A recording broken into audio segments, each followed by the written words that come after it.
Let's look at the raw photo editors Photomator and Pixelmator Pro to determine their suitability for editing infrared photography. Are you interested in learning more about infrared photography? Check out my book. Details are at the end of this video. There have been many changes since I last covered Pixelmator Photo iPad and Pixelmator Pro for the Mac 3 years ago. We now have two versions. Let's start with Photomator. Photomator is a raw, non-destructive photo editor for Mac computers, iPads, and iPhones. It has affordable monthly, annual, or lifetime subscriptions. Your edits are synced across Mac, iPad, and iPhone via Apple Photos.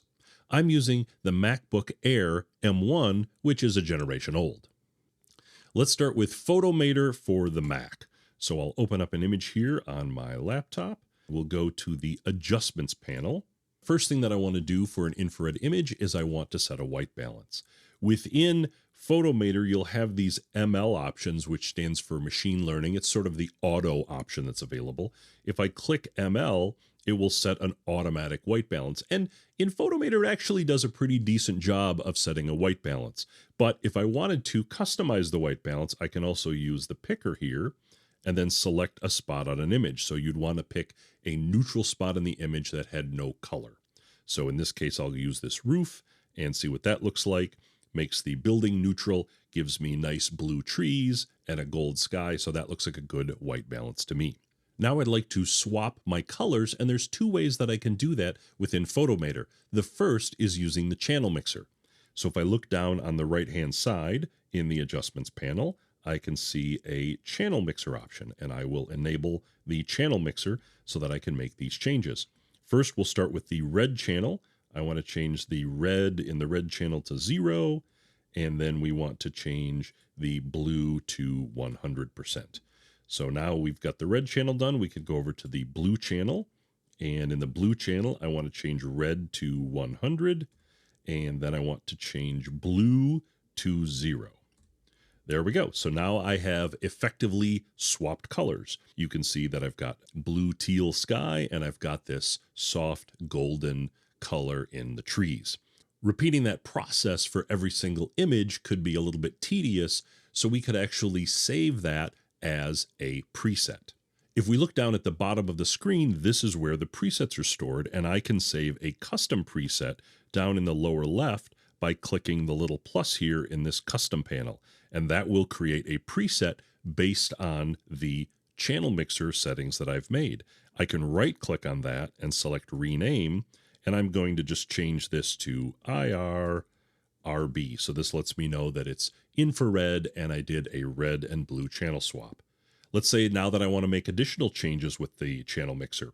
I could go into the green channel, for instance, and in the green channel, I could split that to give me more of a realistic color in the sky. If I set red to 50 and then set green to 0 and then set blue to 50, then that will give me a little bit more realistic blue sky, and I kind of like the look of that. I could go down to the preset panel down at the bottom, and I could save that by clicking the plus icon.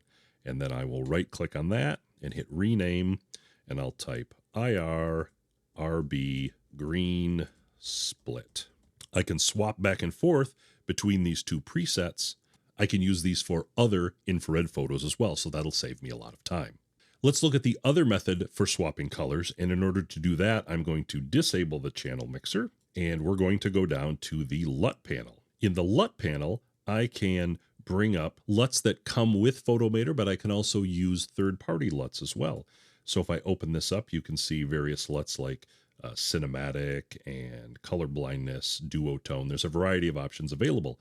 Also, I have loaded in my free LUTs that I have available for download. I've got the infrared color swap, and if I roll over these, you can see the various styles that are available. We've got a hue shift, we've got an invert, we've got a red-blue color swap, we've got that with a splitting the colors just like we did with the channel mixer. We have shifting the green channel to blue, which gives me this yellow-purple look. And then we have shifting the green channel to red, which gives me more of this salmon teal look. So you can use any of these as well. That's a quick way to apply a color swap as well. Plus we have my infrared creative LUTs, and I can roll over each of these to see the effects that each one of these will have on your image. So these free LUTs are a great way to get a jump start on the color swapping of your image. Now let's look at some of the other options that are available in the adjustments panel. If I go up to basic, I can open up the basic panel, and you've got all of the typical things that you would expect to see here: exposure, highlights, shadows, contrast, and texture and clarity as well. I have an ML button, so I can click that, and that will automatically set these for me. The ML tool in Pixelmator does a really nice job of selecting settings. Another option that we could look at for our images would be selective clarity in this panel down here. Unlike other tools that offer texture and clarity, the selective clarity option allows you to apply clarity to shadows, midtones, or highlights. If I wanted to add a bit of a glow, maybe I only want that glow to be in the highlights, so I could add negative clarity to just the highlights to add a bit of a glow to an image that's a little bit more realistic instead of applying it to everything as well. So maybe I do the highlights, maybe I add a little bit less negative clarity to the midtones, and then maybe none to the shadows. So that gives you a great option for how you can manipulate your image. Another option that's here in Photomator is selective color. Selective color is much like the HSL panel that you would see in other programs. So you can see here that I have two predominant colors in the image. I have a yellow here and a blue here. Much like other programs, because we've applied a LUT or a channel mixer, the color selection is going to be the opposite of what you expect. So when I select yellow here, I'm actually impacting the sky. So if I adjust the hue, you will see that that hue adjustment impacts the sky. And if I make a change to the blue, increasing the saturation. Another interesting tool is levels. This is kind of like curves, but it's presented in more of a histogram style. So you can grab these knobs here at the bottom and make adjustments to an image, not just the center, but you could affect the highlights. I could affect the shadows, and I could affect how they're going to look in an image. Curves is another interesting way to add contrast to your image. You can build an S-curve by adding dots. So for example, I could just add 3 dots and build a simple S-curve by dragging the highlights up a little bit, dragging the shadows down. You have lots of control, just like you would in curves in other programs. Additionally, I can also use this menu here to select auto contrast or auto color. And this will automatically determine your curves based on the image. And if I switch from RGB to my individual colors, you can see that this tried to make a guess at what the tone should be for each of these curves. Sometimes in infrared, the results are going to be a little bit different than what you'd expect, but a lot of power here to play with how you want your image to look by using curves. You can add additional layers in Photomator. We do that up here in the upper right-hand corner. You see by default, we've been working on the raw layer. I can open this up and see the layers panel.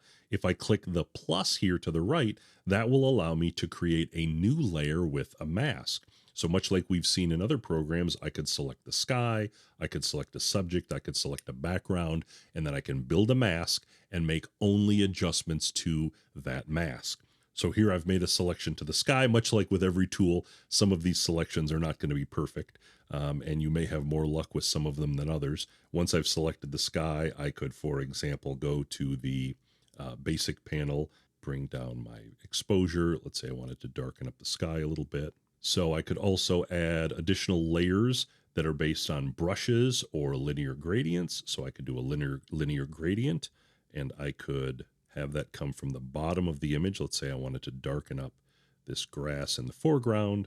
I could create my linear gradient, and then I could make adjustments to basic panel or curves or whatever settings you like. So you've got a lot of power and flexibility through creating these additional layers. Much like the options available in Lightroom and in other tools, I can look at a specific mask and I can add or subtract to it. So I can use additional shapes to create my mask, or I could subtract one from another to create them. And I have all of these options available to me, from the sky, subject, and background as an automatic selection, or from a brush, linear gradient, radial gradient, or even color range. So lots of masking options are available to you here in Photomator. There's a very nice repair tool up here at the top that you can use to repair parts of the image. This image doesn't need a lot of work, but if I went in and selected a part of the image that I wanted to repair, I could very easily remove those. Let's say I wanted to get rid of these dark spots in the field here, then I could make those go away.